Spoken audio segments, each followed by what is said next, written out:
Happy Sunday after Vol Nation. This is Frank, House of Orange TV. Tennessee wins the series, but man, it was a tough ending to it as Tennessee gets blanked for the first time in non-conference play since I think I saw it was 2021 against Charlotte. So again, pretty good, a decent overall series, I would say. I don't think this team blew me away, especially with the bats, but they took 2 out of 3. Wright State, normally a good team. Where does this team go from here? And some really interesting comments by Josh Elander in the postgame. Hit that like, hit the share, hit that subscribe. I appreciate you on that. Check out your links for the channel memberships, channel Patreon as well. Tennessee's 3 games this weekend. Of course, you're looking at let me get back to the scores here on it. Tennessee, of course, wins Friday night 4-3 on a walk-off, 5-4 on Saturday, and then lost 6-0 today on it. And a tight weekend for sure out of this group. And positives I take out of the weekend. Let's start with the positives. Let's actually get to Josh Elander's comments today. He was not happy after this. And one of his comments said just immaturity across the board. Guys taking huge swings when we're down 3. He said a lot of pull-side ground ball misses, and I think we hit 10, 12, or 13 fly ball outs with 50-plus degree launch. The math's very simple on that. You're out when you do that. We've talked about it on here. A lot of you in the comments, we've talked about these uppercut swings. Nobody real. The positive for me, Manny Marin 3 for 3 today after not playing the first couple games of the series. Of course, he did. Trying to think. See, he did not play. He did not play any yesterday, and then Friday night he had the walk-off hit on that. So for the weekend, Marin was 4 for 4. I think you got to look at that as a positive. And Elander singled him out, said he really liked how he responded to the challenge on it. I think that's your big positive to take out this weekend is with that, because if he's hitting, he can play the field. That's a big asset to this lineup. But just, again, too many guys. I mean, I'm looking at the averages for this team for the season right now. And let's see, I had to pitch him. You got Henry Ford, 353. Out of guys playing right now, Garrett Wright's come out of the gate 462 on the season. They don't have their bats on here. Finley Bates is a guy that's not played a lot, 500. Trent Grenlinger's a guy I would like to see get some more run, 364. Now of your regulars, Henry Ford, 353, 8-game hitting streak going on right now. Blaine Brown, 306. He's one of those that has got a lot of potential. He's another uppercutter, I think. And I think he can do a lot more. We've seen him go the opposite direction and do these things, but I feel like there's times he's up here just swinging for the downs. Reese Chapman, 304. I mean, you have a game like yesterday where Chapman was 3 for 4, and then you have today 0 for 4 with 2 strikeouts. It's just hit and miss there. It really is. Let me see here. Let me get back to my other stats here that I had pulled up. Manny Marin's up to 294. Now, again, 4 for 4 this weekend. Good for him. Big for him this weekend. We need that. Blake Grimmer right now is at 286. Jay Abernathy, 269. Looking at him on the weekend, let's see. He was, let me find this. He was 0 for 3 yesterday. He was 0 for 2 Friday.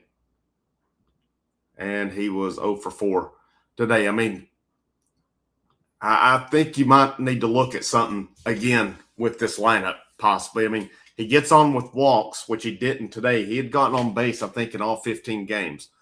A couple walks in each game. So that's big. You can get him on there. But the bats, the actual contact has got to start happening. The average, we need that going up as well. Looking at it as well, Myatt, who didn't play much this weekend, 242. Stone Lawless, his average dropped all the way down to 235. Antigua, 222. Newstrom, 209. Levi Clark, 137 on the season right now. Today he was, let's see. Which game do I have here? Oh, this is Friday. He was 0 for 4 Friday on it. Did not play yesterday. Got the game day off yesterday. And then 0 for 3 today. 4 pitches I think he saw today. This dude's he's in a major slump right now. And, I don't know. They're he's just not looked good. He didn't look good midweek. I thought the last game of last weekend he hit the ball. There were some signs on it against Virginia Tech, but it did not carry over to this week at all. I think he played, I don't have him back up, against ETSU and was out against Oakland. I don't know. It seems like he does hit better when he catches versus when he plays first. But, I wonder at some point, too, with Stone Lawless struggling, with Levi Clark struggling, do you put Garrett Wright behind the plate and give him some? I don't think he can catch yet because of his injury. So that's why he's playing the outfield now. But do you give Grindlinger that opportunity? I mean, I wouldn't have a problem with it. I really wouldn't. I think he's looked decent in the games he's played in. And I would like to see him get some more run. But, I mean, Ford's going to be up there. Brown's going to hit. This team's going to hit better. I really think they will. And I still think Grimmer and Garrett Wright getting into the lineup is going to be big for them. Manny Marin having a big weekend was big for them.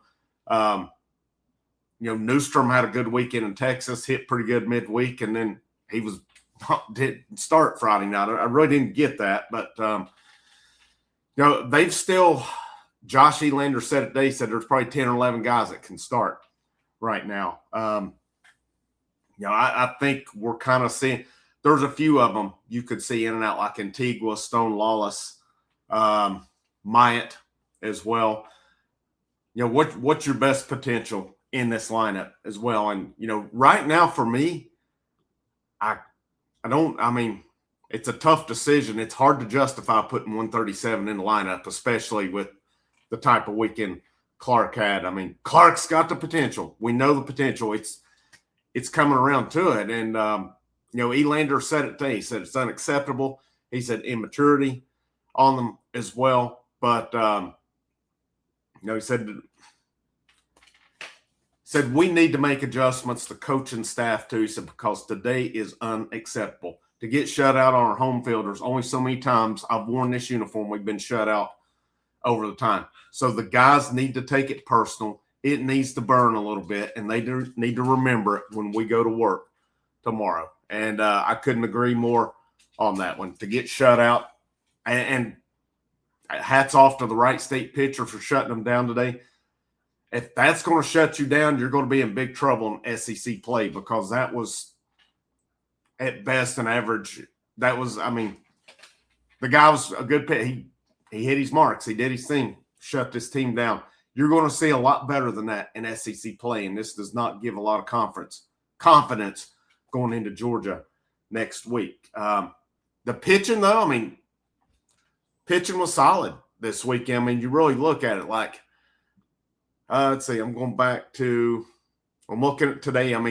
Evan Blanco had a no-hitter through 5, and then the wheels kind of come off in the 5th inning with 3 runs. Brady Frederick was 2 innings, 1 run. Mark Hendy had a little bit of a rough inning, 1 inning, 2 hits. Bo Rudy finished it out 2/3 of an inning, and no hits, no walks on him. Looking at Friday night, or no, this is Saturday. I'm sorry. Mack went 5 innings, 5 strikeouts, 4 walks. Obviously everybody would probably want to get that down a little. 3 hits, 2 earned runs. Appenzeller, 2 innings, 4 hits, 2 runs. Braden Krenzel finished it off strong. 2 innings, 1 hit, 4 strikeouts. He's a guy I said we need him, and I was a little concerned in preseason with some of the control issues, but He's been excellent his last few outings here. He has been excellent. And if he's running it up to 97, mid-90s stuff with his control, he's going to be hard to hit. It's a big-time asset the way he's pitching right now for this team. And then Friday night, you had Coons, 5 innings, 8 hits, 3 runs, 7 strikeouts on the night. No walks. That's a big encouragement for me. Brandon Arvidsson, 3 innings, 2 hits, 1 walk, 5 Ks. Brady Frederick then got the win, 1 inning, 2 strikeouts for him. I like this pitching staff. I think there's a lot of good arms with it. I mean, you're seeing your weekend group as Coons. This is no – rotation. It's Coons, Mac, Arvidsson. Blanco. Arvidsson's going to get some run. Brady Frederick, you're seeing they're going to use him quite a bit. Braden Krenzel, how much we see him. Cam Appenzeller, they're using him a little midweek and then some on the weekend. I like it. Get him some innings in as well. You're going to see Handy on occasion. Bo Rudy is another guy. I think we'll see more of him as we get into SC, especially you get into some games where need some saves. I think Bo Rudy and Krenzel are going to get a lot of save opportunities in this one. But it's a series win. It was 6 in a row for this team. Not a bad week, but it's one of those that it ends and it leaves a sour taste in your mouth. And I like that Elander said, I hope these guys take it personal and they're ready to get to work tomorrow. They'll be back at it. Tennessee Tech this week. 6 o'clock Tuesday. I'm glad they're moving back to these 6 o'clock opposed to 4 o'clock games. And then SEC play starts Friday. Georgia, Friday, Saturday, Sunday, 6-5-1 respectively.